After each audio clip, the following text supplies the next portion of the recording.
All right, everybody, welcome to the lab. This is episode 17, I think. Yep. Yeah. So is Kel and Cody here, and we also got a special guest, Tommy Murrell. How y'all doing today? Good. Good. All right, yeah. So we are just living life. How's it? You're in Florida, right, Tommy? Yes, I am in the devil's asshole right now. We're in a hoodie too, so damn, you sweating your ass off. That's because, in the house, it's like Antarctica. That's how it is in Miami. Like, your house is like in the 60s, and you go out there, and it's like, you're in a hot steam room, so it goes back and forth. But this room actually gets kind of cold, so I end up putting on my hoodie. Yeah, fair enough, man. I'm in Ohio, and it's humid as fuck right now. Dude, yeah, crazy. I can just imagine. It's just you walk outside and you're like, dude, I just took a shower. I just took a shower. You just walk in and you can feel the air. Ugh, it's horrible. It's horrible.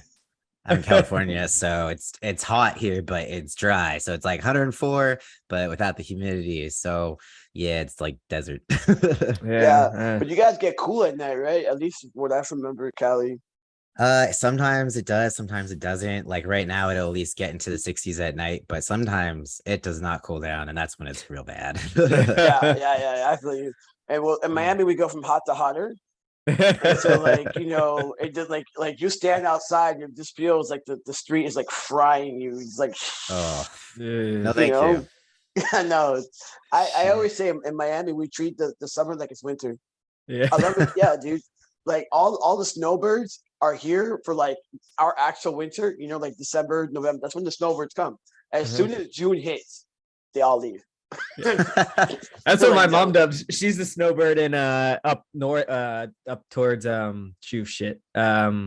Fort Walton is where my mom snowbirds, and she leaves in May. Exactly. It just starts to get so hot, like you can't even go outside. I don't understand how people are even at the beach. As soon as you step on the sand, it just scorches your feet. I don't get that. I just stay inside. I'll like it's shirt on season for me right now. Anyway, That's fair, man. I lived in Texas, and it was the same way. No one went out in the summertime. Never. No, it's like insane. Like I don't know. Like I'm like, no, I'm good. My garden right now. I have a garden, and normally I spend all time. And I'm like, no, it's gonna look disheveled for a good few months. And as soon as I can go out there without killing myself, I'll go out there. But I'm not going out there in September to get your autumn vegetables. There we go. Exactly. Like, oh man, I'll totally leave it alone. What's like the coolest? What's the coolest it gets there? Is there any seasons, or is it just kind of hot all the time? The coolest it gets, like maybe for like a week, it gets down to the 40s for a week, and then normally it's usually like 60 in the morning. 80 in the middle of the day, and then it goes back to 60 at night. So we get California weather sort of like November, December-ish. Last winter it was longer than usual, and it was kind of freaking the rest of us out because we're like, dude, what the hell's going on? So it got me. The whole climate change thing is a real thing here in Florida. Yeah, no kidding, man. Yeah. Hey, at least we're not in Europe. Have you guys heard about that? It's like it's like crazy heat waves in Europe, and it's like melting the roads in England and France. It's like they can't even fly people out because like the runways are like crumbling. Oh, it's wow. so hot. Yeah. Jeez. Well, and they're just not built for that. No, so it's gonna, but that's what you get when you ignore science. So yes, keep ignoring it, so eventually, as my grandma used to say, if you don't listen, you feel. Yeah, that's a good one. I like that. Yeah. I wish stays in my head quite often. And it's very fitting for a lot of different things. So. Yeah, you can use that. Use that for everything. Don't listen, you feel. So yeah, my grandma was awesome. So you would love her. She was awesome. That's great. True. So tell us a bit about yourself. Like, who is Tommy? What got you into bodybuilding? And you and I competed together basically. I mean, you were in a different class, but you're obviously way higher caliber as you won the whole thing. But 2017, you competed with me in trans FakeCon or whatever it's called now. And you won overall, you won your class, and you've also competed in some NPC shows, right? Yeah. So that was very interesting. So I was, about me, I was born in Panama City, Panama. I was raised in church. We have similarities in our story, which is why I like following you. I was raised in church. I did the whole. I was. My dad's a pastor, and he stayed in the ministry even till his death. So, our story is kind of cool because, like, my dad, instead of doing the whole fire and brimstone, you're going to go to hell thing. When the day I came out to my father the second time, because trans people get two. Two for one. Yeah, exactly. My dad was like, well, I've known since you were 4 years old that there was something up with you, and so it's kind of like, it was a transition to, like, from his daughter to his son. And really, there was very little transition with my family, and there's more transition like with everybody else socially. But when I mean everybody else, I mean outside my circle, because as soon as I came out, everybody was like, well, we already knew. We were kind of waiting for you to get the hint. Funny. Yeah. Awesome. So, I mean, when I went through a whole, like, drugs and alcohol phase for a while, like, and then I got sober. And when I got sober, I don't want to say that I dedicated myself to bodybuilding, because I had already been bodybuilding pre-transition, which is one of the reasons why I think, like, living my life as perceived as female was getting hard, because I was already getting kicked out of bathrooms and stuff like that. So I was already miserable as it was. I was like, so for me, transitioning was kind of like, well, you're already miserable. You're out of church. You've been living your life. You haven't transitioned because you're afraid of how it will affect your dad's ministry and things of that nature. And then, like, I transitioned. I got really happy with it myself, and I think everybody else got happy for me. So even if you weren't cool with the whole trans thing, that's fine. I still got a lot of love and support from my family. And eventually, because I allowed them to have their own space to transition, I think that's why we've been able to, like, be so cohesive. Like, it wasn't like, it took my dad a long time to, like, say to his public persona, because my dad had, like, his private persona and his public persona. Yeah. So for his public persona, it took my father a little bit, but he finally, even before he died during the pandemic, is when he, like, publicly said, like, hey, I have a trans son, right? So I think that happened mainly because of all the inner work that I did, so because I was constantly doing it. So I transitioned, and then while I was transitioning, I was afraid to compete. And I didn't have my top surgery, yada, yada, yada, all the things that, like, make you afraid to compete. However, when I got my top surgery, that's when I call it the narcissistic phase started. For me, that's when I really started falling in love with myself. And I just got, like, I had, like, because I've gotten ripped before, but, like, what's the point of being, like, pre-surgery? What's the point of getting ripped if you can't take your shirt off? Like, so I would get ripped, and I'm like, this sucks. I'm just gonna be fat. Yeah, just perma bulk. Exactly. I wasn't a perfect set. I started at 160 pounds and went 160, 170, and every year I would gain anywhere from 10, 20. I had 1 year where I jumped up 30 pounds. So I went from 160 to 190 in 1 year. Yeah. And then still, like, from 190, and then I just had this obsession about being 200 pounds. Don't ask me where the obsession came from. I had the obsession about being 200 pounds. And once again, like, I can't take my shirt off. So what's the point? So I got up to 200. Like, I would teeter-totter was like 198, 199, 198, 199. And then one of my friends goes, listen, we need to get you to 200. So this is what we're going to do. We're going to have a pizza Friday and then all you can eat Sunday. And I did that. I got to 225 pounds. All right. I was a stocky dude. Like, however, I went up the stairs and I got winded going up the stairs. And that was like, okay, I'm done. Right. I'm done. So all that time, though, I wasn't really, like, I had already gotten sober somewhere in there. I think it was, like, almost like my second or third year of into transitioning. I decided to get sober, which was actually the best thing for me. because it actually allowed me to transition like a lot better. Like, you know, all of a sudden the beer started to come through and all sort of stuff. But I had literally like a chain of Chivo for like a long time. It just would not grow. It's like, okay, cool, fine, don't grow. And the minute I started, I just decided to stop all drugs. Like I didn't do anything, no drinking, no weed, no nothing. Just completely like really sobered over. Started going to meetings and stuff like that. Like internally I changed and externally I changed. And it also allowed me a chance to like save money. Yeah, so, you can't spend. Yeah, precisely, dude. So my habit of like smoking weed and drinking, where I was spending anywhere from $700 to $800 a month.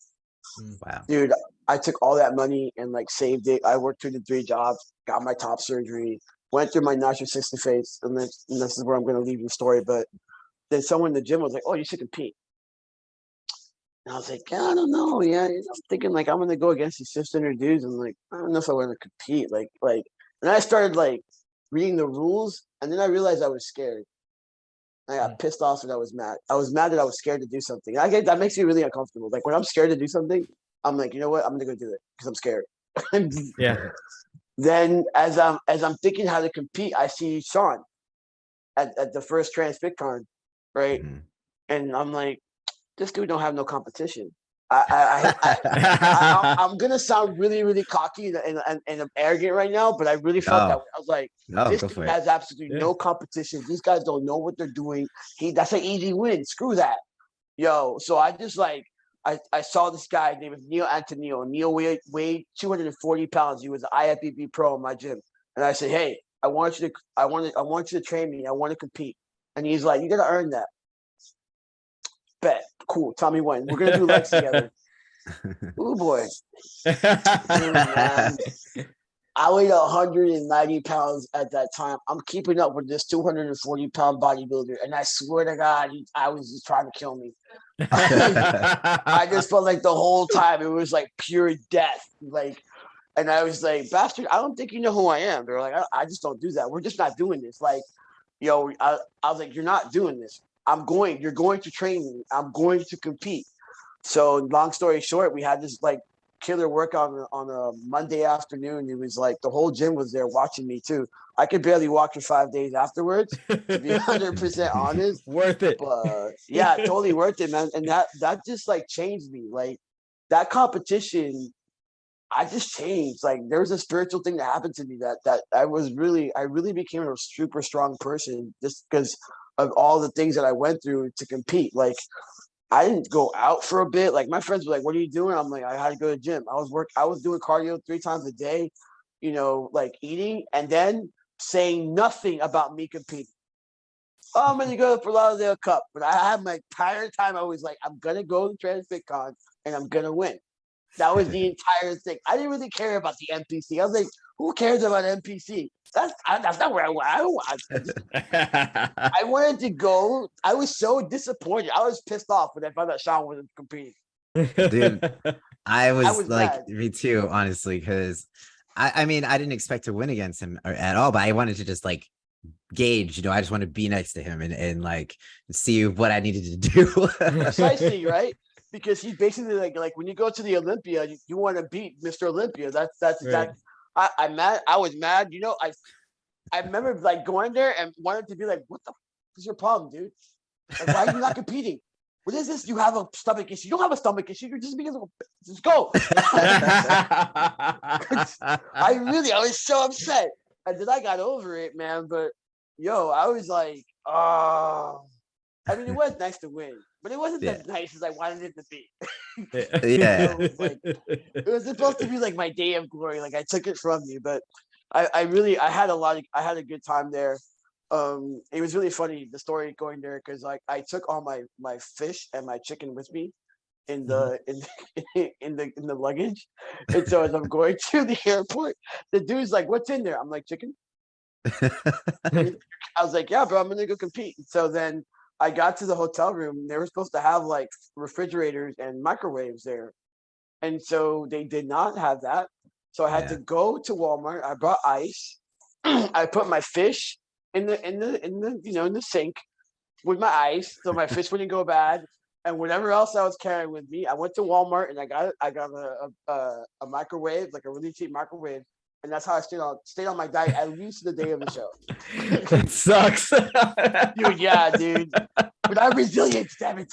Yes, but you made it work. Yeah, bro. No, I wasn't going down without a fight, my friend. Like I really that's honestly, if I did another bodybuilding show for trans men, I'd possibly include I think about this all the time. I would include some type of training because a lot of guys don't know what it takes to go up on stage. You know, they don't. And I know Cody, I knew Cody got ready. I knew Mason got ready. There's another dude, I can't remember his name, but he had top surgery at the time. He had a mohawk. He came in with his trainer, I believe. He got ready. So out of all of us that were there, I would say, and I hope this doesn't offend anybody, I'm not trying to be offensive, only 4 people really got ready. Yeah. No, not like it's obvious. That's just a fact. Dude. Dude, you have no idea. Yeah, man. So, and I remember being in some of the Facebook groups, and like guys were just going off, like it's not a beauty, it's not a body positivity show. It's a bodybuilding show, and you know, so it kind of made a couple guys like it turned them off to that. But for me, it was just I just wanted to go and beat Sean and prove to myself that like, I could do it, because I was dead. When I'm telling you I was scared, you know, and nobody wants to be scared to just be themselves, you know. So yeah, for sure. Yeah, you know, so like, and every comp, and the reason why I haven't competed again, like after 2018, I haven't competed again. Once I got sick, you know, that sucks. And 2, because like if I can't like put my all into it, it's not gonna happen. Yeah, for sure. If I can't, especially because prep was just so all black and white. Like you either have to be in it 100% or there's no point. Yeah, precisely. You know, and like I like to have a coach. I like to have to be able to afford all the food, all the supplements, take a rest, you know, and not allow my personal life to go by the wayside, you know. And so I think about competing all the time. Like it's always in the back of my mind. It's seriously like every time. But now I'm scared, but I'm scared for a different reason. You know, I'm scared because right now there's been so many deaths in bodybuilding. It's like freaking crazy. So that is true. People just, I mean, guys just keep getting bigger and bigger. So it's like, oof, can't catch up or keep going. I don't know. It's rough. Even physique, it's like upper body bodybuilding. So dude, physique guys, like I remember when like it used to be like the board shorts and they looked like more like models, right? Right. Then Jeremy Buendia came in and changed the game, right? He goes to my gym, by the way. Really? I hope he's not as much of a jerk as he seems to be. I think he is. He's definitely he's got issues for sure. But yeah, sorry. I was just like saw him one day. I was like, what the fuck? Tell me how small you felt. Oh, real small. Like he is huge. And then you've got people making videos about him. Like he's trying to come back, right? And they're like, he's not big enough. And I'm like, what is big enough? There is none. Like I go to a gym called Elevation, which is kind of like the bodybuilding mecca, bro. And I walk into them like, I want to compete, but I know in order for me to compete, and I try to do it the healthiest way possible, right? And I'm using this because I want you to like read between the lines. Yeah. If I try to do even like I'm in my 40s, I'm not a spring chicken. All right. Right now, I just hired a coach just because I was like, dude, I want you to take care of my diet and I don't want to think right now. And I'm eating like a madman. I'm only on meal 3 right now, and I still have 2 more. I have to try to get at least 5 in, right? My meals consist of like this is my breakfast. After the whole juicing BS, I don't know what's up with that. My breakfast is 2 egg yolks, 8 egg whites, 70 grams of oatmeal, and then like, you know, blueberries on top of that. And that's just breakfast. And the second meal is like chicken breast, like 170 grams of chicken breast with like 5 to 7 ounces, something like that, with 2 cups of rice, right, and veggies. And I have to continue to eat that way the entire day, right? I'm not really trying to get big, nor am I trying to compete. Now, can you imagine what I have to do to try? And I have to compete in classic physique. Yeah, that's where they're putting me at. They don't want me in men's physique. They want me in classic. Those guys are just. I'm like, yo. I don't want to take the amount of drugs it's going to take for me to like get that big. I just don't. Yeah. How tall are you, Tommy? I am 5'7". 5'7". Okay. Yeah. I'm a short guy, so I'm just trying to picture. So yeah, because right now I am the caps and everything. Oh yeah. Well, right now I'm 5'6.5". Like if I step on the stage, I'll be 5'6.5". Currently I'm at 206 pounds. Nice. Right, at 17% body fat. When I compete, I drop down to about 185 to 190. And usually, like I've been as low as 5. You know. Shit. Yeah. But that's suffering. Yeah. That is strategic suffering. Temporary insanity. Yeah. I feel like you though, I feel like maybe you're bigger than you think. Like you have the legs for it, you know, like you do have the body for classic physique. So I think you would do well. I mean, it's hard because we have this skewed view because we always watch these, you know, Mr. Olympia. Yeah. We're watching the Olympia stage. We're not really watching the amateur stage. So like when you actually look up NPC post show photos, you're like, oh, okay, I could be okay there. Yeah. But, you know, obviously, if you want to get your pro card, it's going to take some unhealthy habits. Oh, for sure. Yeah. But I think it depends on where you're at. Like, because I'm in Miami, right? And so Miami, bodybuilding is alive and well here. And the guys like our doodle freaking. He's one of the guys that competes in classic. He's probably 200, but he's shredded wheat. Like he's just like shredded, right? So at night, I think like everybody else that bodybuilds, you know, I am rocking some serious body dysmorphia. So like, you know, like, my boy's like, Tommy, you know, you're huge, and I'm like, what, man? Like I'm not big at all, bro. Like, what are you talking about? You haven't seen big, you know. I saw Phil Heath. You don't know what big is. I think that was like what one of my coaches said one time was like the moment that it's like once you start feeling too small, like during bodybuilding, that's it. You never feel big enough ever again once you start. No. That's what I took my girlfriend to the Arnold this year because I'm in Columbus. So, and she's tall. She's like 5'10" I guess. And and I'm not. I'm 5'5". So she's like, oh, so you all are short. I'm like, yeah. Wow. Yeah, dude. It's not a tall man sport at all. No, it's a short man sport. Like we fit in. Precisely. That's I think that trans men fit very well into the bodybuilding community. What is this other kid named Alex Tina? Yeah. Yeah, that dude's just like he's diesel.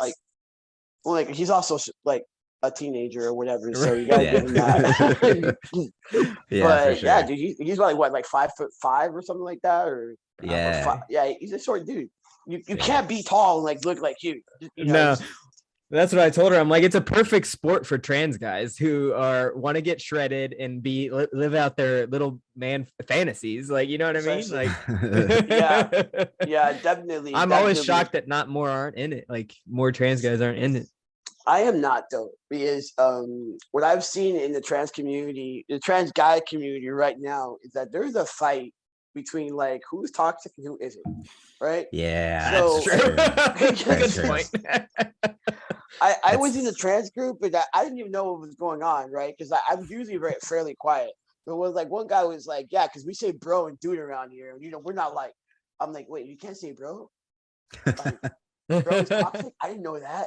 You know, so I don't even know what's going on with that. Like, I know that if guys heard me talk, especially when I'm talking to just my guy friends, I am pretty sure you'll think I'm toxic. I am not, but you'll think. But that's what's going on. There's like this thing where like bodybuilding is toxic. I'm like, yeah. No, I mean, bodybuilding is expression. Yeah. Even just fitness right now, people think it is toxic, you know, like talking about tracking your food or calories and stuff like that. And it's just like, it depends, you know, if it might be toxic for one person if they've had eating disorders or they've got body dysmorphia, but in general, as a whole, like we can't just make these sweeping generalizations that it's bad for everybody. Like for me, it's been awesome. Like it's been healing, to be real. So like not everyone fits into the same mold.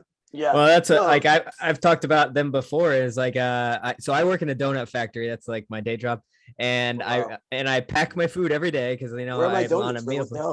I know, right? Yeah, I send Cody really good pictures and videos usually, but I pack my food and I bring it in this giant cooler every day to work because I have at least 3 meals at work, and every day I get someone being like, "What are you doing?" And I think it's hilarious that our society is at the point where packing your food and like not eating fast food at lunch is the weird thing.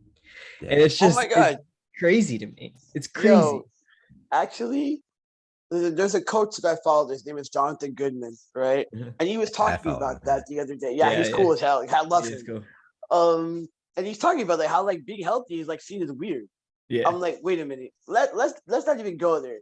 I pack my lunches. You want to know why? Because I'm hungry. I don't want to have to spend $5 per meal. If I spend $5 per meal, it's $25 a day because I eat a lot. 5 times, $25 a day. Do that 30 times. Like leave it adds up.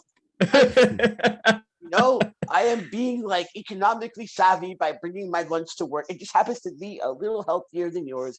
Leave me alone. You wish you could do what I do, and that's why you're talking about me, trying to make me feel like I'm weird. Exactly. I'm crazy. Financially savvy. Yeah. It's just so funny because it's like they're like, "Oh, what? You think they're better than us?" I'm like, "No, dude. I'm just eating." I'm like, I just want to save on my health insurance. How about that? Have you not seen how how expensive it is to be like seriously sick? Like I thought about it. I'm like, okay, you have super healthy eating, right? Where you're like eating for competition or not. It's not even healthy, just clean, right? And then there's moderately, and then you have when you're being, you're being bad, you're being bad. I'm usually somewhere in the middle of moderate, and sometimes I get bad, right? I usually don't go over here unless I'm really needing to I have a photo shoot or something like that, right? Mm-hmm. But okay, even if you were to eat 3 times a day, and each meal, if you're in Florida, it's going to cost you between $12 to $15, right? This is not even unless you're eating the dollar menu, precisely, right? That adds up over time, and so you end up, and then you got groceries too. So I'm sorry, I'm a big jerk when I'm hungry. Same. So let's just call it Tommy's feel good formula. He eats, he brings his food, he's happy, everybody loves him. He's a big old teddy bear. The minute you make Tommy eat horrible food, you know what's gonna happen. I'm just, I'm saving the world from another crazy black man. Yeah, you're protecting people. You're protecting. Have you ever directly received any sort of shit from the community in general? I feel like sometimes it can be kind of nerve-wracking, and you're kind of tiptoeing around what you say and just being because you said bro and you said that started a fight. So yeah. Not directly. I think that because I think I want to believe that people can really see my heart when I speak, right? And that when I'm on my social media and my platforms and I'm speaking out loud, I do choose my words wisely, because I do think not only because of people's sensitivities, right? But it has to do with good communication, right? So if I know you're a sensitive person and I really have something to communicate with you, then I'm going to choose my words wisely. So I believe I learned this in English class in high school. Everybody has different voices for different things, right? When I talk to my boyfriends, my guy friends, I say my boyfriends, to be all whatever, but when I talk to my guy friends, I use certain language, and I can talk a certain way because I'm talking to my guy friends, and we have a certain language that we can use with each other. I talk to my girlfriends. I know I can't say certain things. It's not because I'm sexist. It's because my girlfriends don't understand certain things. And so I'm not sexist. I'm basically just choosing to not use certain language or certain say certain things around my girlfriends, because they'll look at me like, "Oh, Tommy, why are you being so rough?" I'm like, "You know what, baby, I'm so sorry. Let me, this is how I talk to you. I'm like, how are you? How was your day?" But my fucking best friend, I'd be like, "What the fuck? What's up, fucker?" Yeah. Yeah. But it's not that I don't love him. It's just that I changed my voice. So on my social media, especially on my Facebook platform, I'm really, really careful about how I say things because I have Christians that follow me. My dad, some of my dad's friends are on there.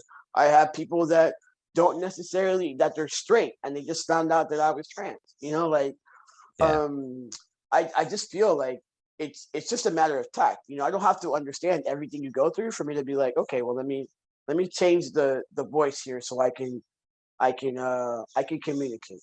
Sometimes we get too wrapped up in like the schematics, you know, and then we want to push our agenda. Like, no, you have to say this. This is the way I want to talk to you. Like, no, like, oh, cool. You know, it's just like I speak two languages. I speak Spanish and English, right? And when I speak to my mom a certain way in Spanish. Right? And when I'm out with my street friends, like, oh yeah, say that. Like that, we change the whole vibe. Like, you know, but does it mean that I'm a hypocrite? No, it just means that like I can. Yeah, it's like kid gloves almost. Yeah. Yeah, you know.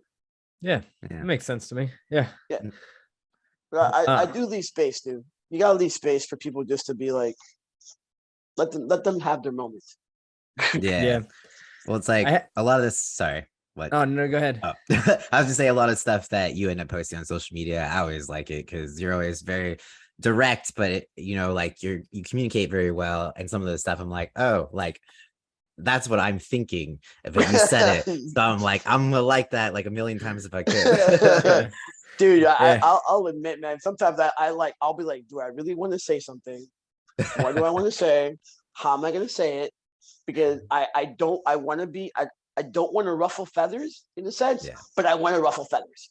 Yeah. You know, I want just a little feathers. A little bit, you know, it's like a little bit, like, you know, I like, for example, like, I'll give you a perfect example where someone called me toxic. This is hilarious. We had the Don't Say Gay bill pass, right? Don't Say Gay bill passed, and one of my friends at the time was very, very upset. She's like, "Oh, I'm so upset." Blah blah blah. I'm thinking like, but I know in my heart of hearts how the civil rights pendulum swings, right? Yeah. I know how it swings. I know right now we're in the scariest part of the swing. I know that in my heart of hearts, right? However, there's only so much anxiety that I can handle, right? Because that's physically handled. And two, I also know that when something like that comes this way, it comes right back, right? And this time, when it comes right back, it might come back even stronger and just stay, right? So I told her, I was like, man, I'm not gonna let this crap bother me. You know, I was like, I'm just gonna keep doing what I'm doing. Like, I'm just gonna keep being there for my community. I'm gonna get more involved. You know, that was my response to that.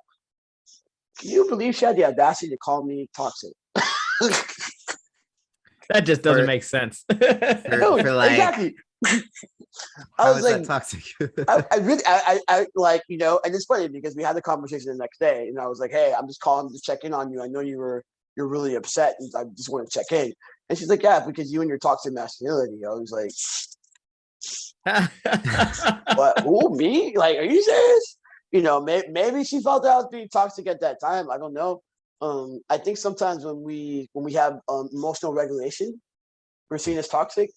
I just feel like I was regulating my emotions because that's what I need to do to soothe and feel me. Like I saw that stuff coming, right? I seen that stuff coming, and I'm getting opportunities to working within my community. That's how I feel I'm gonna show up, right? I'm not gonna go. I can't change Congress. I can't change laws. I can't change that, but I can create a group that I now facilitate called Transcend, where people can come and they can talk about whatever they need to talk about, and they give them a positive spin on their issue, right? That's the first thing I did. The second thing I did is now I'm working with a friend. We're trying to start our own 501c3 for a trans housing project. The third thing I did, you know, I'm involved with the Yes Institute. So I'm not just sitting on my speaking platform being a social warrior on my Facebook, brother. That's not the way Tommy works. Yeah, I don't work that way. I'm doing stuff. I'm not, my YouTube, my Facebook, blah, blah, I got stuff like that. But yeah, I'm also putting my boots on the ground because at the end of the day, I really feel heavily about this. I really feel heavy this way. As a community, my experience of gender is not Cody's, and neither is it yours, Kels. Like we are three trans guys, and we can have three different or transmasculine. I'm sorry, I never asked you what you actually identify, so I'm sorry if I'm making assumptions. Nah, you're good, man. Yeah. Thank you. But what I'm saying is this, like, I'm toxic or not. Yeah. At this current point, you need me and I need you. We gotta like sit there and like fight for each other. You know, non-binary, sweet. Transmasculine, perfect. Gender non-conforming, awesome. Drag queens, I'm not sure, but still cool. You know, like, you know, like, just like we got. I can't get into the schematics.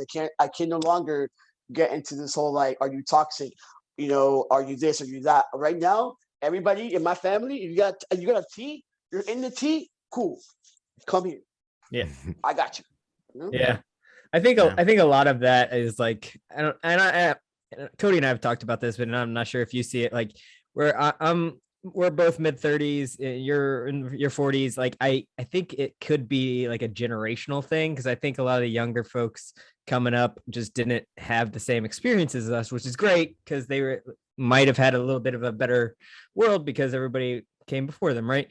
And I think now, like, it's just a little bit of like, now they're like getting mad about certain things, about schematics and like things that we just didn't, because everybody is like, you find one trans person, you're like, oh my God, just be my best friend because you're the only other one I know.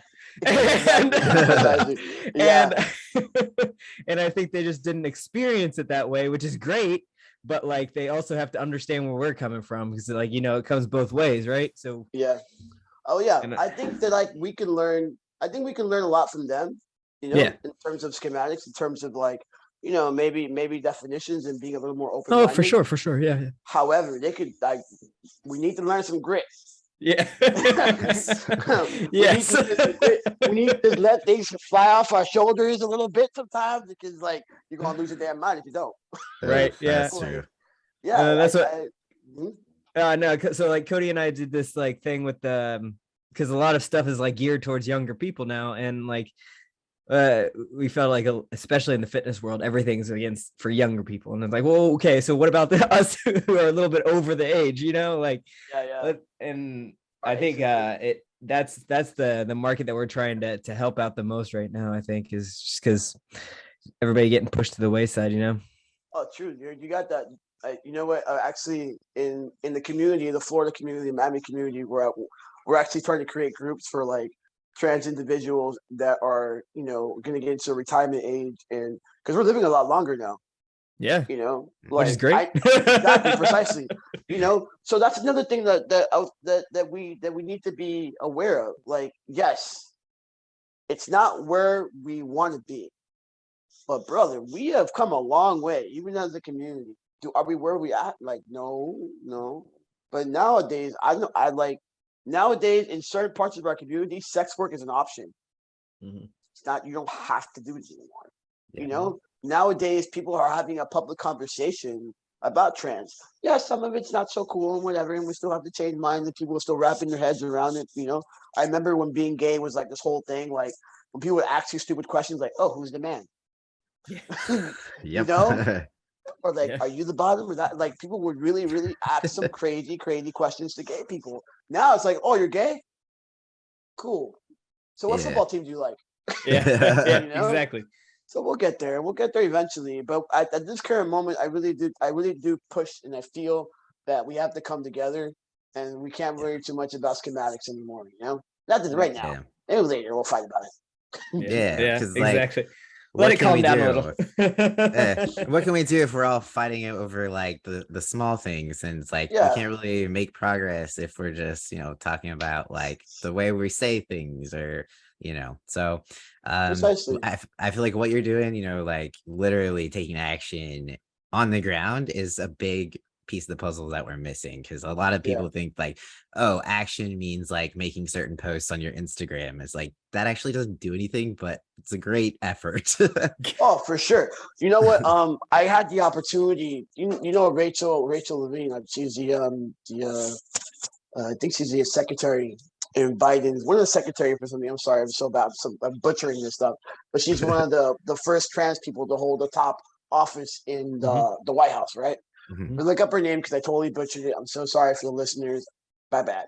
But I got to meet her, and she came to Florida, to Miami actually, and we had to meet her, and we did a round table, right? And she was talking about the different levels of advocacy work, right? And this is where she's like, it's good to go and march, and it's good to do stuff like that, but you got to get involved with politics. Yeah, you got to get involved with voting. You got to get involved with talking to your leaders, your local leaders, and being like a mouthpiece in their ear. Because a lot of times we preach to the choir. If I were to put something out and post it on my Facebook, like I would say a good 80 to 90% of my Facebook followers are also trans or in the LGBTQ community. So why am I talking to you about what you already know? Yes. Yeah. You know? Yes. Not so changing any minds. Yeah, exactly. So it really is up to us to figure out a way to get involved in a political spectrum. And like, I'm sorry, sitting down with your family and whether, like, especially with Trump supporters, and trying to change their mind. Why? Don't do that. Don't cause discord. Bad for your mental health. Exactly. Just be like, oh, you like Trump? Awesome. So what about them Dolphins? Like change the conversation, but when it comes to you getting involved in with your local organizations, like who's doing the grassroots movements? Oh, you're stealth. You don't want to. I totally get it. Donate some money. I love it when people tell me, "Oh, I'm stealth." I'm like, so you can't give money? Yeah. Like, can't give $1? Like that doesn't mean, oh, I'm stealth, I don't do anything. No, you still have a responsibility. The money's anonymous. Exactly. Nobody cares. So, and that's how I feel. I feel like we should really get over certain things and just get involved, man, especially as trans men. If now I'm going to get toxic for a second. Men, all right, leaders, protectors, providers, that traditionally that's what we are. So how is it that the trans women are doing all this work? I don't see us doing much, so I love my girls, but yeah, we need to get more involved. Yeah, for sure. That's true. For sure. Yeah, I guess there's a reason why the majority of people don't even know trans men exist. It's like, yeah, we blend in a little, we blend in pretty well, but at the same time, that probably also means they're being a little too quiet. Yeah. Mm-hmm. Yeah. Well, you know what? A lot of trans guys, I have met 2 trans guys that are living pretty much stealth, right? One is not ashamed of being trans. He just doesn't like to ruffle feathers, But if I invite him out to a gay club or a queer event, he's there. He's cool. And, and he's a really good friend of mine. I love him to death. And I understand. And when he doesn't want to get involved with certain things, I'm like, donate. So that way, at least you're doing something for the cause, right. My other trans friend, he's special. He's living in a state of denial right now. I don't know where he's in that point. Point where you're like, I don't want to be trans, but I'm trans, but I don't want to be trans, but so I want to live my life as a man. But and I get it, because there is a part of us that just wants to be men. Yeah. Right. And not have to deal with the trans part. But I'm not saying to do it 24 hours. Or I don't go around and be like, hey, I'm trans. Right. Not what I do. Yeah. I'm just saying that when you get the opportunity to be involved, to be in certain spaces, don't stay quiet, bro. Do not stay quiet. Life is too short. And you don't want to go to the grave thinking like, oh man, I could have said something and I didn't. Yeah. Mm-hmm. Definitely. Very true. Very true. All right. So taking a little bit of turn. So you're also a trainer, right? A personal trainer. Yeah. Do you do you love it? Was that your plan from all along? Did you fall into it? Tell us about it. Well, I fell into personal training because one, I'm sure Cody, you can kind of relate to my story. This is where we relate. But I got into training. I got into personal training. I got into fitness because I had stupid anxiety. I had the kind of anxiety that you have an anxiety attack, you stay on the couch for 2 hours and you're not moving. So I did it more for mental health reasons. And then because I got a trainer and my first coach, Omar Acosta, I still talk to this very day. Mind you, I started with him when I was 20 something years old. And he was the first real positive person that I had in my life, because at the current moment I had just I was in and out of a real like a toxic relationship. It was like pretty much abusive, and she didn't really. Looking back at it, right, neither of us had the tools to have a healthy relationship. So when I look back at it, I'm in a place of forgiveness and healing. But I was messed up, dog. I had just come back from a missionary trip. I got outed from my church. I was in this horrible relationship. I was like at 198 pounds at 40% body fat, just broken. When you like look at the picture of broken, there's my picture right there at that time, you know. But Omar was just like stupid happy. He was happy. He's a happy guy. Every time I saw him, hey, what's going on? Like they were like, hi, no, hey, what's going on? Give me a big hug. You know, loved his family, loved his wife, loved his life. Like I'm like, dude, I want to do what this guy does. Yeah, he's just happy. Like screw that. And so that seed stayed planted in my mind. And then I went through a bad breakup, as most people do, and that's what they do when they get like real good change. So to me, bad breakups are a gift from God, you know. And that's when I started getting into training. Yeah, nice. Know? So I first started at. I went to school for training. I went to school for like a six months. I graduated top 2 in my class. I went to Bally's actually when Bally was open. I'm aging myself, but okay. And I didn't look the part though. I started out that job at 27% body fat, but I could talk the talk, you know? Heck yeah. And then I worked at Bally's for a few years, but I got really sick of that system because there was a lot of sales. And even though I did well, I was sick of it, you know? And then of course I met another girl like a couple years later, and my girl and me are in the bed, and she's like, you know, how about you train me? I looked at her and I was like, this is gonna be bad. But I was like, okay, fine. And while I was training her in the gym, the owner of the gym saw me and offered me a job, and that's how I got back into training. So nice. I've been training nonstop since 2010. Oh, badass, awesome. Man. Yeah. So I love my job. I have a love-hate relationship with training. I'll be 100% honest with you. There are parts of my job that I love. I love changing people's lives. I am more of a therapist than a trainer most of the time. Yeah. People really, really love to like, and then you have to. Yep. You know, you really have, because like that's why I came up with the whole 3T fitness thing, and like I'm like, dude, it is mind, body, and soul. It is. You know, you have mind, body, and soul, right? And then you have also the three parts to motor learning, which is cognitive. You have the associative, and then you have the autonomous phase, right? So it doesn't matter whether it's mental health or the actual just you know, just trying to figure things out. It all starts in the mind. Mm-hmm. So now I'm headed towards I'm thinking about doing a wellness like thing, more coaching, because I feel like training is so. I teach you the exercises, I teach you how to eat, but I still have a problem with like you're doing something, right? But I there's a psychology to it. So the downside of training is like it's a very seasonal job, right? Yeah. So that's one. You know, like sometimes I'm making money, sometimes I'm not. But I hate when I'm talking to clients and I tell them how much it costs, and I know that I'm underselling myself as it is, and they're like, "Oh my God, it's so expensive." I'm like, "So is being overweight." Yeah. You know, like that's expensive too. It's expensive not liking who you are in the mirror. It's expensive, you know, not having the confidence, you know, to be yourself. It's expensive to go to the doctor and get medication. So yes, it is an investment. Pick your heart. Yourself. Yep. Yes, pick your heart. You know, so I mean, like I said, I have a love-hate relationship with it.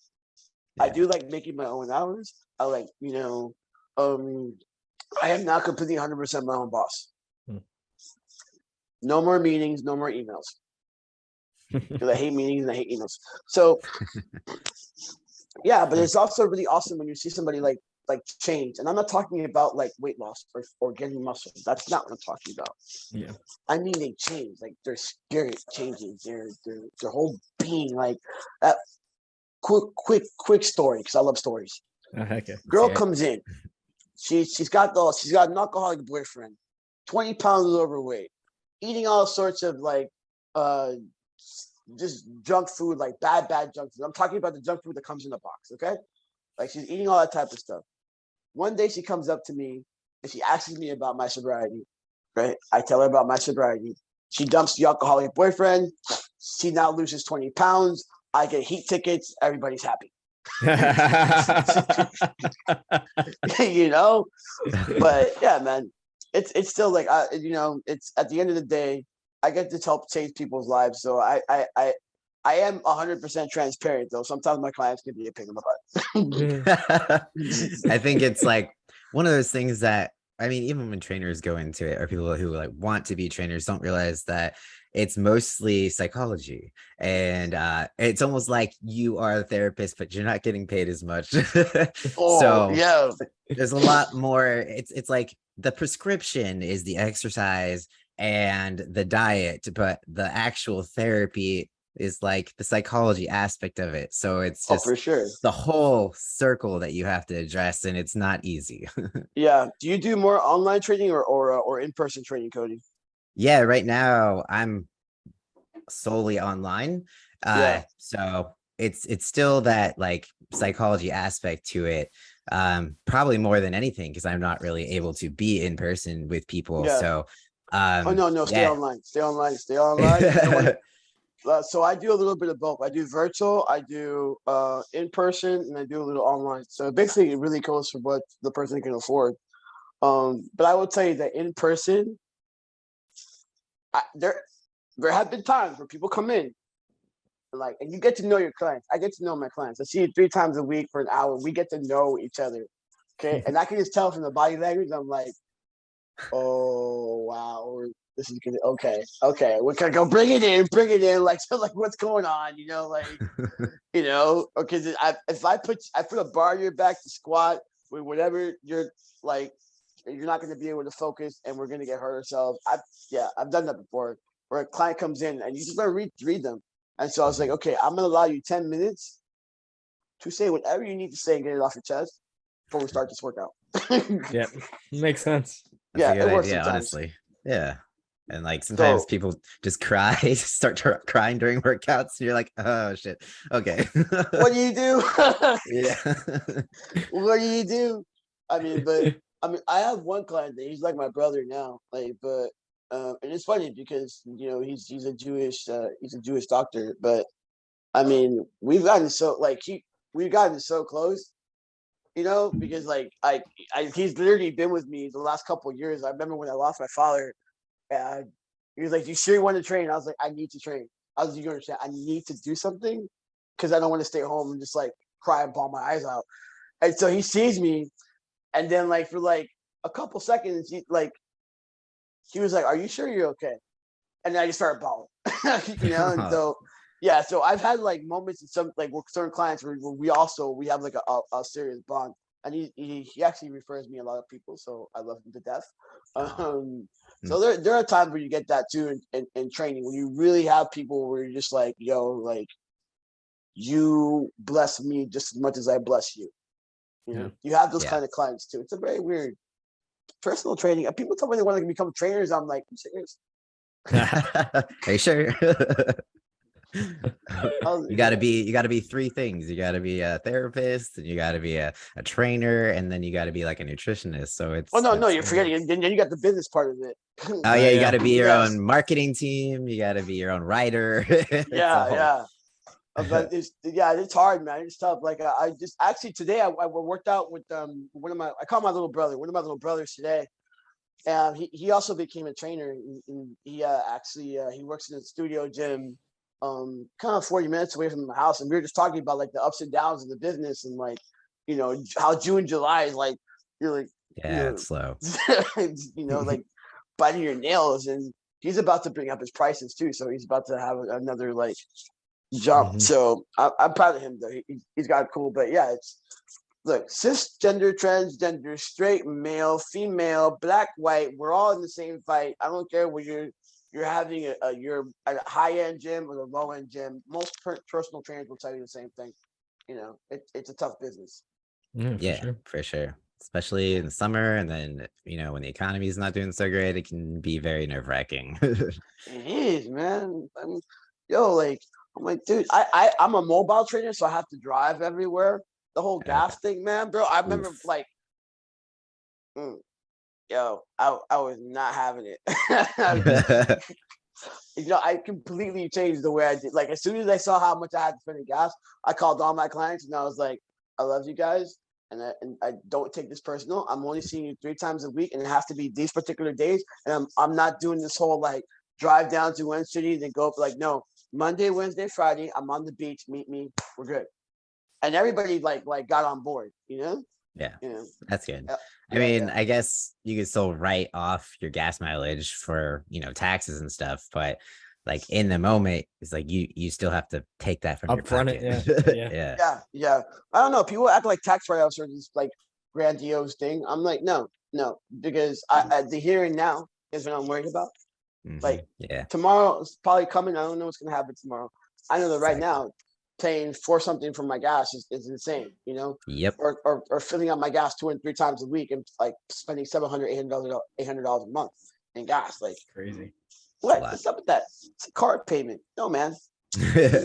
For a luxury car at that. For a nice car, yeah. Yeah, dude. Like, nah, bro. I mean, that hit me hard. But I'm happy and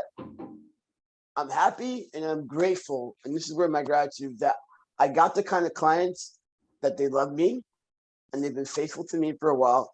I've had some clients for like 4 or 5 years now. I have one client going on almost 10 years. Damn. So she's been with me for almost 10 years. So they'll like, if I really, really came up to them and like, hey, I have this issue, they will like, be flexible with me. So I do have that privilege. Ding, ding. Well, cool. Yeah. Sorry, go for it. No, go ahead. I was just gonna, it's kind of like a change of topic. So if you're not ready to change yet. No, go for it. Okay. So we kind of touched on this a little bit. Or kind of, but so when it comes to the trans competition, this is something that like Kel and I have kind of discussed a little bit, but I would like to see it kind of grow and improve, but I feel like it's kind of going the opposite direction. In like a perfect world, or like say you were to create like a trans bodybuilding competition, what would you do differently? Or like how would you market it? Like what? Yeah, just tell me like your ideas basically. And just for so I competed last year, last October in the same show. And we had feelings, but anyways, I would love to hear your story. Well, so before it just, so the thing that upset me, or didn't like upset me, but the thing I feel like is not the way to approach it is that, we want it to be more competitive. We want people to show up ready and be like, yeah, it doesn't matter that you're trans, like show up ready because you can, and it's hard and we can do hard things, right? But the way that they market it is that this is a competition that you do to see if you even like it. And then, maybe you can compete in the NBC, but it's like, why can't we have like NPC level competition, as trans people? Why does it have to be like this? We just place it at this non-importance. And I feel like that just sucks for people who show up in shape. So I don't know if you know this, but there's another competition by this guy named C. Sebastian, right? This guy, and he has it's a pro or pro-ish level competition for trans men, and there's a purse of $2,800. You win grand prize, and buddy, that's the one. If I had to compete again, just saying, if I got my butt out of retirement, I'm going there.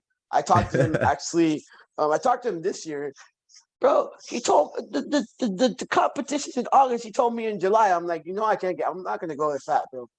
I'm just not doing that. I think what happened with the trans fit con, it became a body positivity contest. Yeah. Right. And there's nothing wrong with being body positive. Right. No. There's nothing. I think you should love your I think you should love your body no matter where it comes from. Right. Sometimes I'm bulky.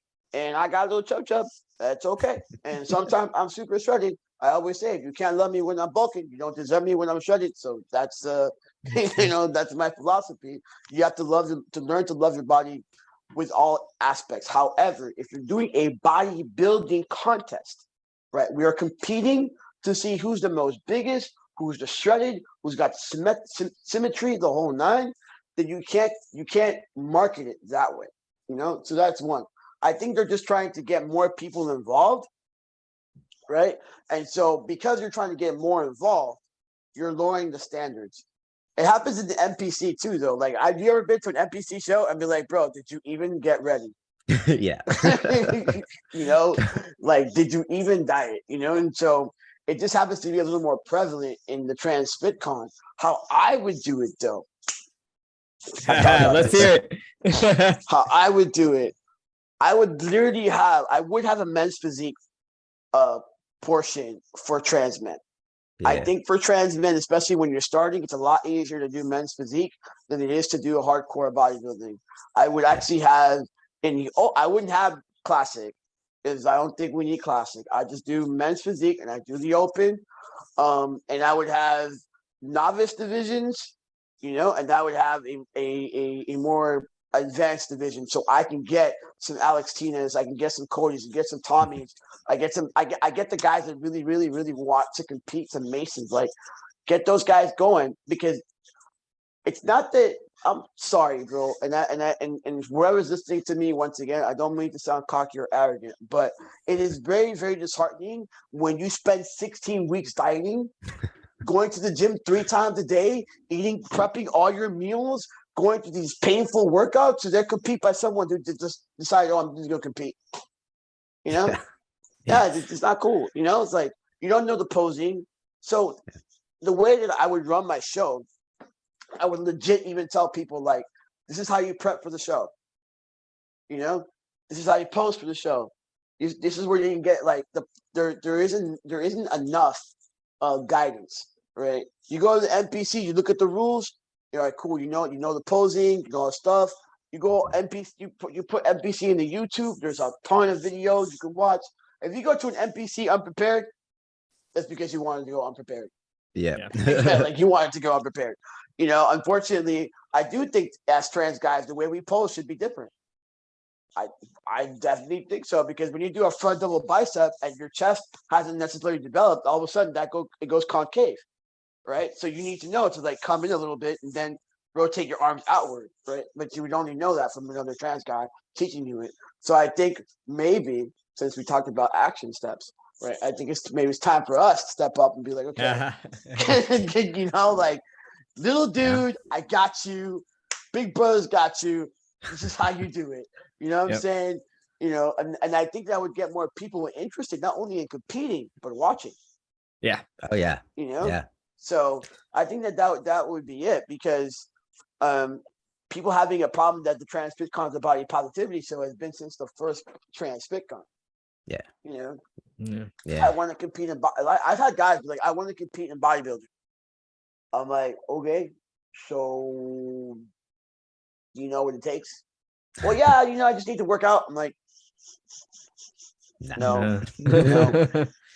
Yo, I wasn't aware of how, like, a workout was supposed to be a workout until I had my first workout with Neil, and I was like, oh, okay, we're not working out, we're training, right? Yes, we're training. There's a difference, There's, like, I work out, I feel good, I got a pump, I go home. Then there's training. It's like, wow, can I do another set? Mm-hmm. This shit hurts. My legs are buckling right now. I think I'm about to get a cramp in my ass. This guy wants me to do 30 reps, and I've already done 5. 30 reps in a deadlift.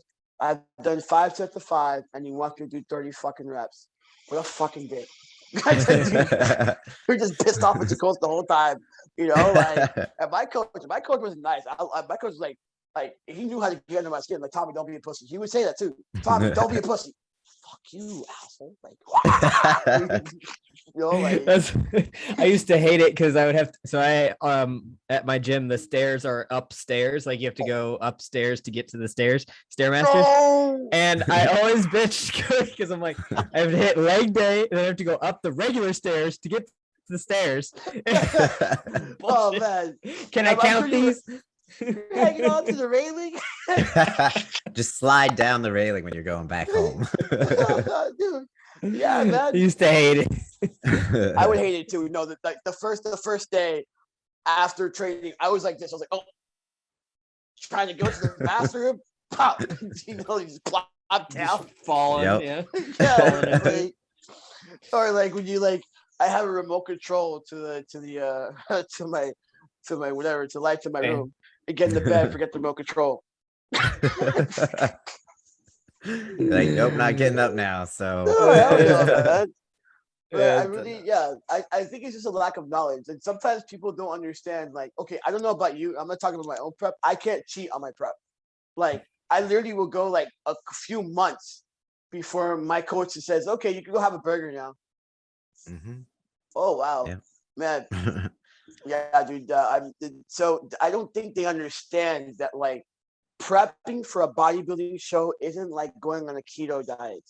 Nah, it's it's an extreme sport. Like, it is an extreme goal to have, but that's what it's about. And if it wasn't extreme, everyone would do it. So that's why we gotta like get real intense. So people seem to be very enthusiastic about trying it until you get like into a calorie deficit and they're like, all right, I'm hungry. Never mind. But yeah, it's hard, but it's also, it's very life-changing. It's one of those things where once you do it, you don't know you're capable of half the shit that you accomplish in prep. You're like starving and you look like Skeletor, but somehow you're still managing to do all the cardio and like eat next to nothing and still lift. So it's just this spiritual journey that you're like, after it's done, you feel unstoppable. For sure. That is like the awesomeness about like training that hard, right? It's like I go into monk mode. I'm just like, like, I don't know, there's this part of me that turns on. It's like, okay, I know I have to do this, but I'm tired. I'm definitely hungry. I'm almost hangry. You know, my first prep, I was a complete jerk. My second or my third prep, I started to really like hone in on the anger and like, okay, I don't have to be a jerk to everybody. So I really learned to be like zenned out. You know. Has this ever happened to you? Okay, so there's things in the grocery store I just don't eat. Never got a craving for them. Don't eat them. As soon as you go on prep, all of a sudden, everything is looking good. Dude, I don't eat Oreos. I don't eat Oreos. Like, I can't remember the last time I ate Oreos. I was on prep, and I went to the cookie aisle, and I'm like, wow, these Oreos look really good. Yeah, that happens. Because like during prep, you start eating the weirdest food combinations. Like, you're putting mustard on shit, and you're just like, normally this would be awful, but it tastes so good. You want to hear something disgusting? This is really disgusting, but at least my friends thought it was disgusting. So I had a big Splenda kick. I was using Splenda on everything. And so, like, and you have the spray butter also because it has no calories or whatever. No calories, yeah. No calories. So what they say, right? So I'm getting desperate. This is like towards the end of like prep, the last like 6 or 4 weeks. And so I used to put like butter spray and a packet of Splenda on my eggs and then mix it up. And they would taste like kettle popcorn to me because I was just like,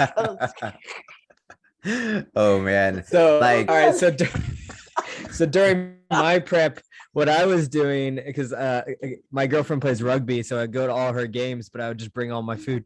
And but I would bring one of those big ass boxes of spinach, like that you get like pre-washed and everything, and I would salt each individual leaf and then eat it like a chip, like a potato chip. Everybody probably was looking at you like, "What the f is wrong with that?" Oh, they thought for sure I was nuts. They thought for sure I was nuts. It was probably the tastiest spinach you ever had too. Like, it was so good. I'm so like, good. This is just like a Chipotle chip. Exactly. That's how you know you're in prep when you start doing weird shit. Yeah.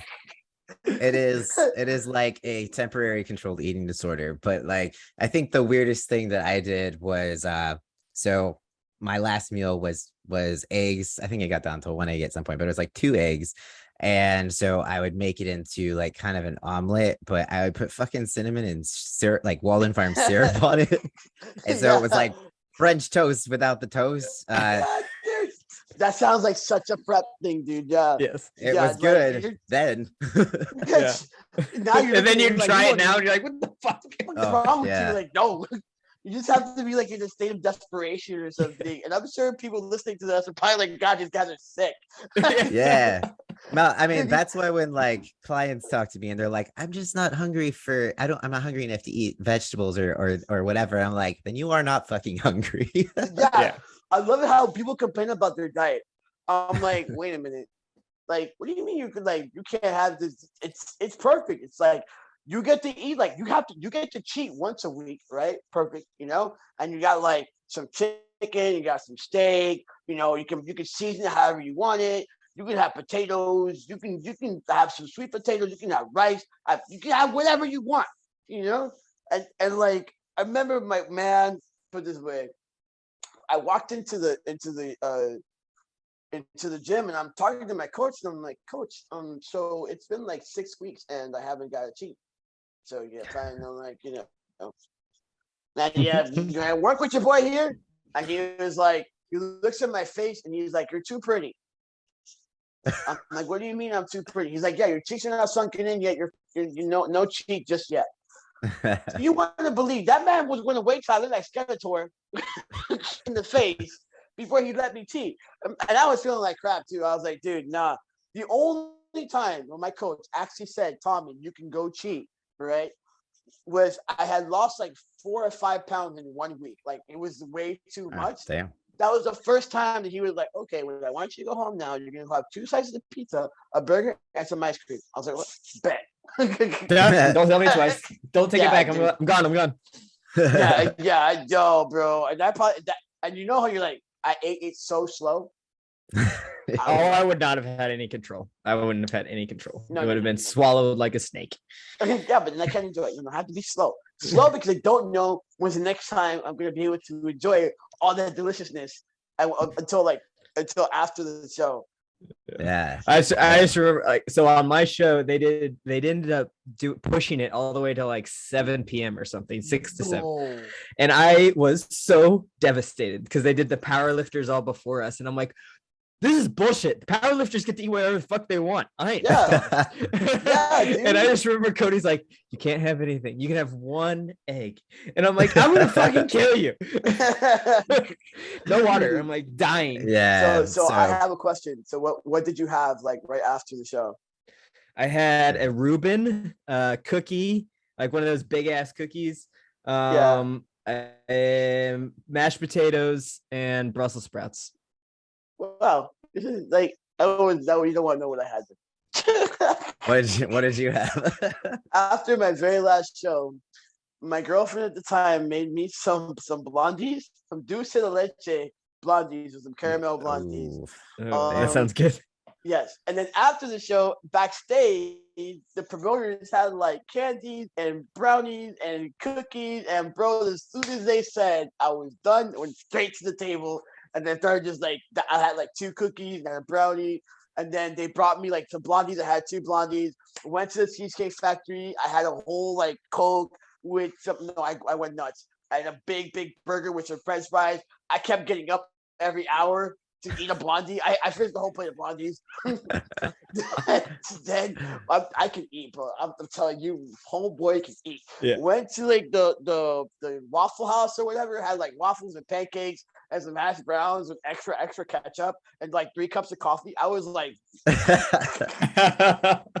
like, yeah, oh man. I went on vacation, so I went from Atlanta to straight to Florida and went on vacation that whole week, and I just ate so much. Like I just never stopped eating at all. Like every 10 minutes, I was like, "I'm gonna get a snack. Let's see what we got." Your whole entire prep is gone in a week, bro. Like, for sure.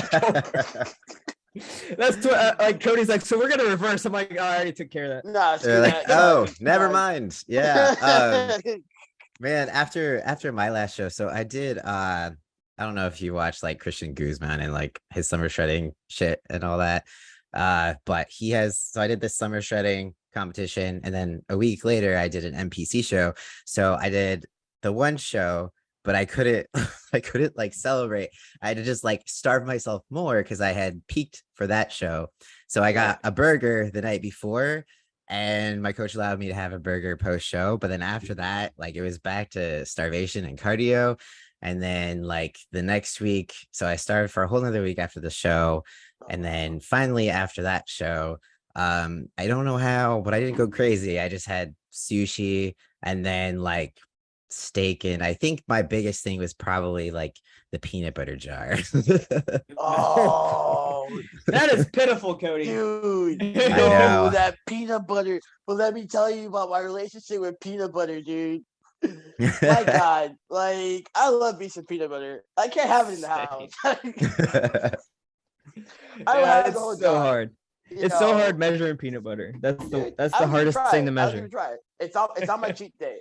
I can't like. I saw a video of Cody doing it. He's like, "This is how you do it." I was like, "I know this is how I'm supposed to do it. I'm not gonna do it." I mean, hey, if you're not prepping, then just go for it. But I was like, I just take the whole slab and like pop it on the rice cake or whatever, dude. Man, I think I've cured my like taste for it though, because I was eating so much peanut butter for bulking that like I didn't crave it anymore. I was just like, here's peanut butter. It's just not special. So I don't even like, I could have the jar there and not even be going for it. It's the strangest thing. I think peanut butter is my favorite thing in the world. Yeah, like I think that is my favorite substance in the whole world. I actually have to watch how much I have, because I seriously I can like, next thing you know, it's like 4 or 5 tablespoons of peanut butter just down. Like, oh wow, I just had like 600 calories. Like, no problem. Like, it adds up fast. Dude, yes, so much. So like, yeah, man, me and the peanut butter, we're best friends. But sometimes I just have to leave it alone to get a divorce. Be like, I got it. Separation. Oh, for sure. Separation. I use that though. I did use the peanut butter to bulk. Excuse me. I did use it to bulk. Every time that I'm going on a bulk, I use peanut butter. Because it's so much easier to get my calories that way. Yeah. And it's so much easier to get my calories that way. So that's why I tend to use it. But yeah, man, I just can't keep it in the house. That's fair enough. Hey, everybody, at least you know your limits. For sure. But I mean, that's the cool thing about like being sober. That's the one thing about sobriety that I would say, I know my limits. You know what I'm saying? That's true. So one thing we haven't addressed quite yet is that you were also in the documentary Man Made. I think that's probably, I mean, probably, do you ever get people kind of being like, oh, you were in Man Made? Like, do people follow you from that? Or does anyone ever, recognize you from that or find you from that movie? Yes, I do get Man Made. The other one that I did called My Trans Life also follows me every once in a while. What's like, I really wish like more people when they put when they Facebook friend me would say like, hey, this is how I know you, because I get random Facebook requests a lot, and so I just assume that they see me in a chat room, or maybe somebody talked about me or something like that, or they saw the documentary. I was really happy with how it came out. And so I know that right now me and Cooper are talking about doing something a little bit more, because my story came out like really, really towards the end. I want to make an impact on the world right now. Is I really want to talk about the relationship between me and my father. I really want to talk about. I really need to get it out there, because there is a misconception that because you are Christian and because there are LGBT, that we can, at the very least, just respect and get along with each other. You don't have to accept everything I do. You don't have to be like, oh, trans rights. You don't have to go to that extreme, right? But at the very least, just live and let live. I don't go into church when it comes to like that type of stuff. Personally, Tommy, I don't care if the church pays taxes or not. I don't really care. I just feel like, let me live my life. I'll let you live your life. Like, we can live and then live. We can definitely coincide and like, it doesn't say anywhere in the Bible, if you call me he, then you're gonna go to hell. It doesn't say that. It just says that something according to you that I'm an abomination. Blah blah blah blah blah blah blah blah. I get to decide whether I'm going to be that or not. I get to decide. You don't get to decide for me. I can't decide for you. But it also says that we have to love each other. So can we just get along? And so in my when I walk with my dad, and I might get a little emotional, so give me a second. And then when I walk with my father, two of us had to do two things. And I say two. I had to give my dad the space to transition and to progress and to ask questions and to misgender me and to not understand and to blah blah blah blah. Although my dad really, really tried his best, and I will give my parents the kudos on that. They have not always been accepting, but they've always been loving and supporting. And later on, they were accepting, and then they became to celebrate. But that didn't happen overnight, right? And so with the movie, I wanted, or with my advocacy, I want that part of my story to come out. My dad never, ever at one point told me that I was going to hell. Why would he tell me that? I was already raised in church. Not like I did. I went to Sunday school. I participated in the church. We used to go Monday, Wednesdays, and Fridays, and then Sundays all day. I've heard it up and down. You're not going to no Christian's going to tell me anything I don't know. Oh, you're an abomination. Cool. God made Adam and Eve, not Adam and Steve. What else to tell me? Or you're going to go to hell. Fire and brimstone. Fire and brimstone. I heard it all, and I'm not making fun of you. I'm just saying I heard it all. I've also had my own spiritual experiences, and they don't coincide with yours. Yeah. So they just don't. I was talking to my little brother. My little brother was raised in church with me. I actually knew him since I was like legit, right? He still goes to church. He's still a Christian. We went and worked out together. I told him a little bit of my story, and he told me his part, and we had a great time. Nowhere did he disrespect me, neither I disrespect him. There was no disrespect. And I know he's a Christian. He still goes to church. It's like he's not this whole like.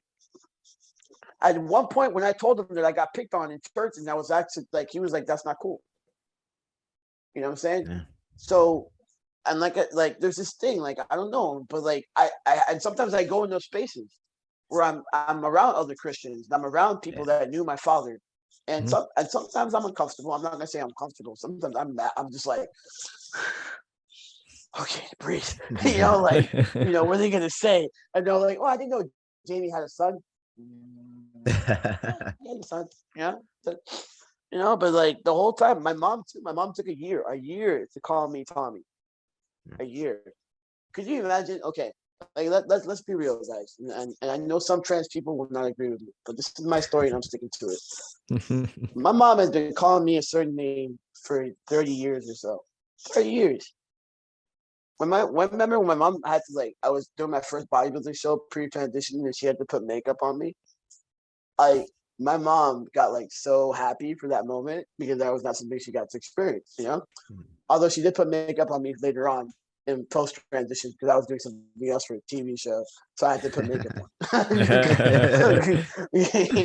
That was kind of weird, but I chose a lot of love with my situation and my family, and I wanted that to come out in the movie. I want people to see that. I know I won't reach everyone, but I need people to see that we can for sure exist in the same space. We can. So my bodybuilding is and my training has been used as a tool for you to hear my story. Yeah. So it's been absolutely cool. That's dope. I can't wait. I don't know if Cooper's reached out to you, but I think he wants to Yeah, he did. I haven't heard if anything's in forward motion since we did a little interview thing, but yeah, so hopefully something more will come of that. Yeah, well, it might, because now people want to hear our stories. So yeah, plus it would be really awesome for trans men in particular, because there's not really a lot of documentaries out there that feature trans men. Man-Made is like the one. But they couldn't even, Netflix wouldn't even put it on Netflix, so at least it's on Amazon and some other streaming places, but it's still not quite out there. Yeah. You know what? It's a touchy topic, right? Because people are so. Anytime you talk about gender, it's a touchy topic. It's not only transgender. I love to see the war of the sexes with men and women, and when they start talking, all men are this, all women are that. and traditionalism, egalitarian, or whatever. Like, I'm the man. Blah blah blah. I'm like, yo, how about we just like do whatever fits you? Yeah. How about that? You know, do what feels good. Yeah. Yep. Like just be you, and yeah. Most I think that's what the trans community has, and that's one of my like theories. The reason why people have a hard time putting wrapping their minds around this, especially cis people, is because we hold the key to a lot of these like sex and gender wars. They're just like based on myths and fallacies. So a lot of people don't want that to come out. Makes sense. Yeah. I know. I'm getting deep again. My bad. No, you're good, man. You're good. This is great. Yeah, for sure. Kel, did you have any other questions that were on your mind? I think that's all I had. I think had a great talk. This was really fun. Yeah, good talk like all day. Yeah, I know, right? I want to bring you back on. For sure, man. I would love to. I love saying stories. I love having dialogue, and like having conversations that I think healing and stuff comes from conversations, that people really having a space to talk, and tell their stories and be authentic while they're telling their stories. Yes, thank you for letting me be authentic and like be myself and not calling me toxic. Definitely not. No way. No way. Go ahead. Did you have any like last things you want to touch on before we do call it a day? No, not really, man. Just like, as like I said before, I really would love for people to take away from this conversation, is I'm not perfect by any means possible. I sometimes I wonder, I try to be the best example that I possibly can be. I'm not perfect, but I do try to lead from love, from a space of compassion. I know that right now the world is a scary place. If you're trans, it's scary as hell, but fear is a hate-based emotion, right? When people fear stuff, it comes from it doesn't come from love. It comes from thinking about what could happen, right? Yeah. Or it comes from the unknown, the uncertainty, right? And I know that right now, and I'm talking to myself as I'm talking to you guys, right? I know that right now it seems like the picture is really dark and really grim, because there's a very small minority of people, right? And they're so loud and they're so rambunctious and they're pressing and they're annoying as hell, right? But I promise you, the little sparks and little seeds that you've planted in your family, in your friends, in your communities, they're going to grow eventually. You got to give them time, and you got to nurture. And the only way you nurture anything, you want the vegetable to grow, you got to give it water, right? And you got to give it time. No vegetable grows overnight, no matter how much you feed it. Yeah. So as we move into this uncertainty, we don't know what's going to happen with the elections. We have all these like anti-transgender bills. They're coming after trans kids, which will mean they're coming after trans adults. They're trying to make our medicine and our care harder to get. They're super scared. I don't know why they're so scared, but they're super scared. They're coming from a place of fear. We can't fear that. Our ancestors and our bigger brothers have been through much worse and they survived. Yep. True. So that's kind of what I want to leave with. Lead from love. Yes, awesome. I like that. I like that a lot. Right. So usually we end the podcast with like a little power talk, which includes maybe a cheesy quote. But so is it cool if I just share the quote and then we can kind of discuss your thoughts on it? Yeah, for sure. Come on, yeah, come on. Okay, yeah.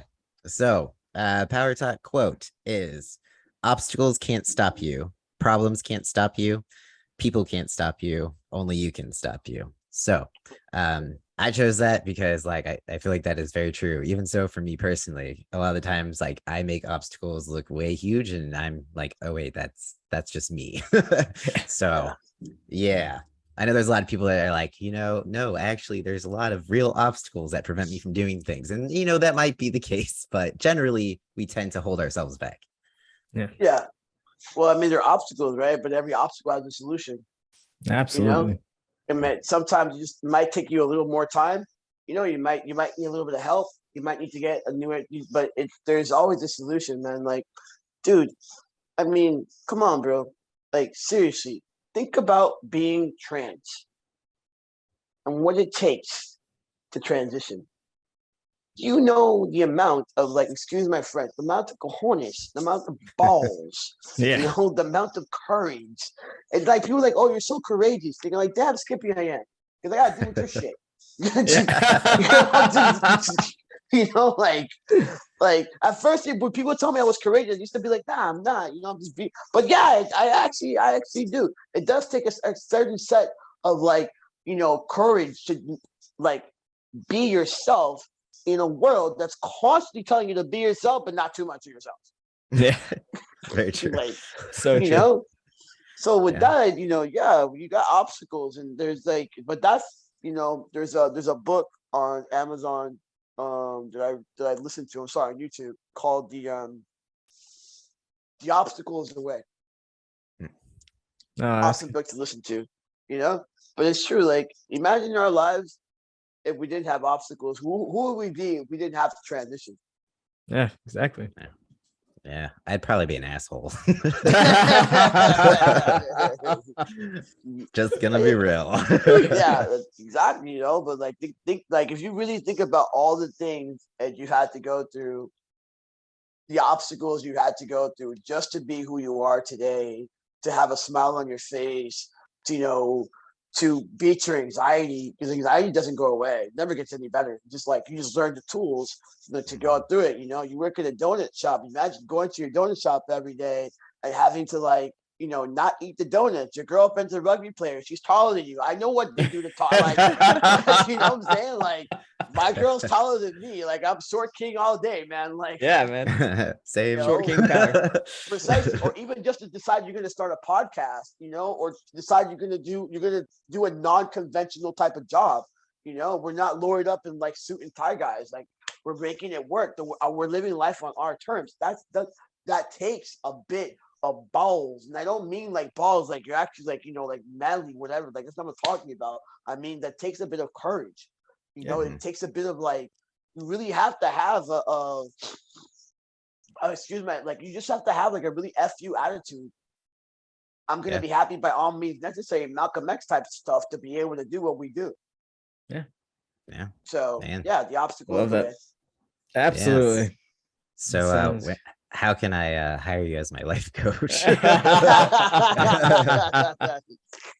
Bro, you know what? I might end up there. I think that's where life is, like, pushing me. I think right you now, should, man. man. Like, that's your fucking calling, honestly. I'm like, I'm inspired right now. So heck yeah. Yeah, man. It's funny. I'll stop talking about after this. But I actually woke up on the wrong side of the bed today. So, but I think when you have anxiety and like sobriety, two things that I have, there are mental health obstacles, right? I literally, and this is the first time I'm, like, saying it out loud, like, in a public space, I wake up on the wrong side of the bed every day. Every day I'm like, oh shit.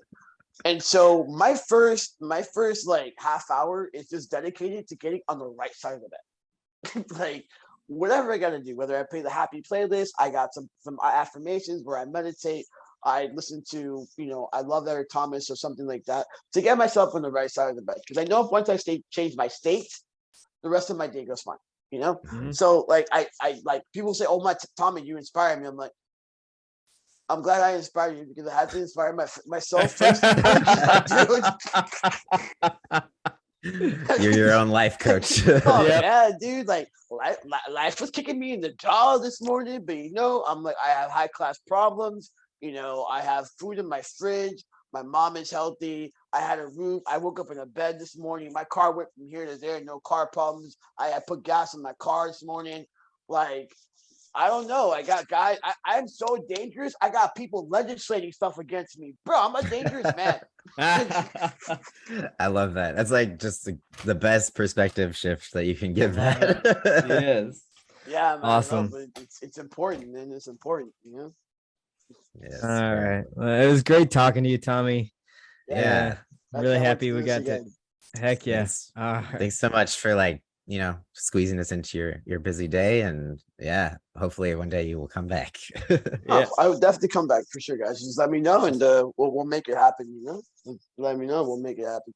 Well, thank you for having me too. Of course. This is awesome. It's like heck yeah. I feel good. Awesome. All right. Well, have a great rest of your night, and we'll catch everybody on the lab next week. No problem, guys. You have a good night. Peace out. All right. Peace. Bye.